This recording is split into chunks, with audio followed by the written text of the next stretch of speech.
Pemirsa, kita lanjutkan materi tentang bacaan gharib.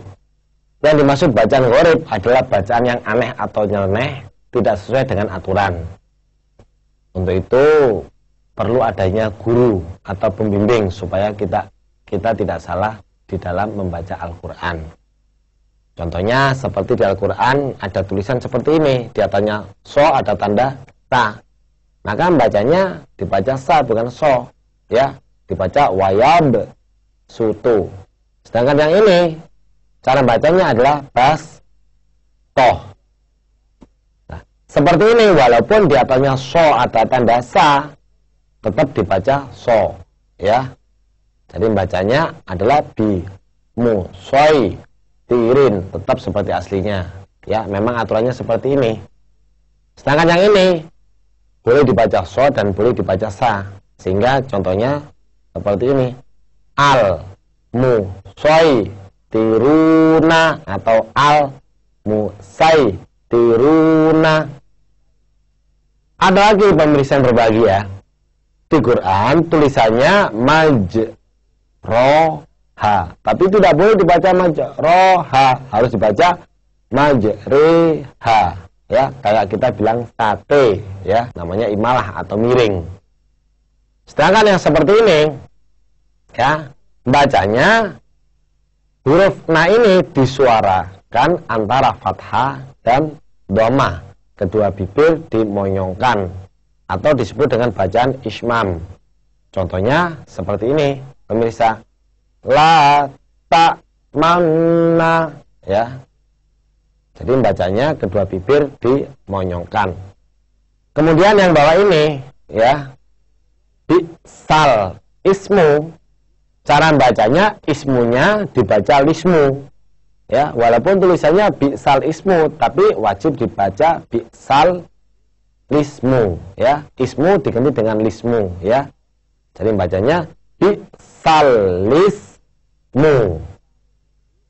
Kemudian yang terakhir ini, ya, tulisannya ini kan A-nya ada dua, ya. Kemudian yang kedua dimatikan, maka hamzah yang kedua atau alif disuarakan antara hamzah dan alif atau samar-samar. Ini yang dimaksud dengan tashil.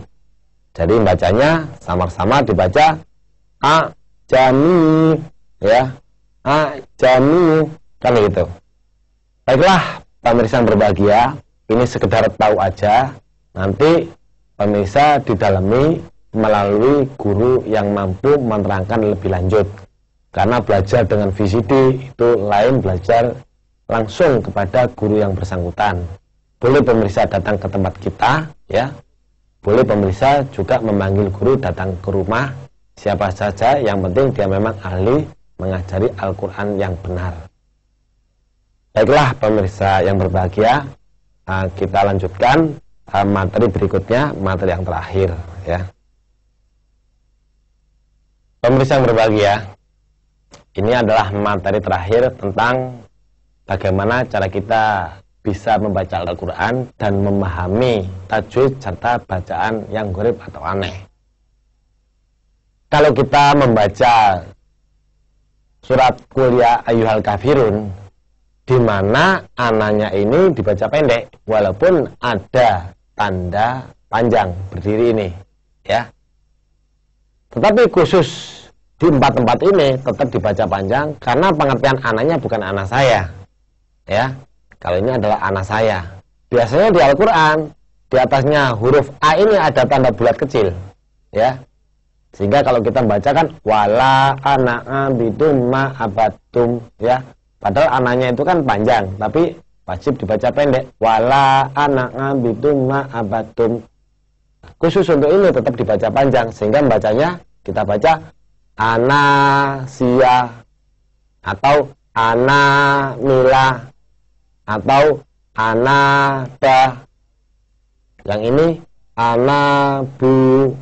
Dan seluruh Quran cuma ada 4 kata-kata yang tetap dibaca panjang, ya. Kemudian yang terakhir, kalau kita membaca surah Qul huwallahu ahad, Di Al-Quran itu ada huruf na kecil atau nun kecil. Nah, gunanya apa? Gunanya kalau kita membacanya dilanjutkan, maka yang ahadun ini dihilangkan satu jadi ahadu, kemudian ditambah ini.